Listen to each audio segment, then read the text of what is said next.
aí? Estão gostando da nossa festa junina? Que legal! E a gente esqueceu de uma coisa que também tem na festa junina. É uma coisa que é muito quente. E a gente coloca um monte de lenha. Quem sabe é a fogueira!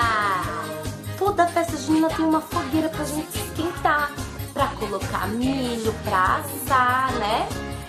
E a teacher vai pedir pra vocês fazerem uma fogueirinha.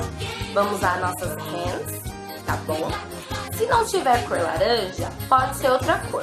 Vamos pintar as nossas hands e carimbar na folha sulfite. Depois vamos colar palitinho de fósforo para simbolizar a nossa lenha.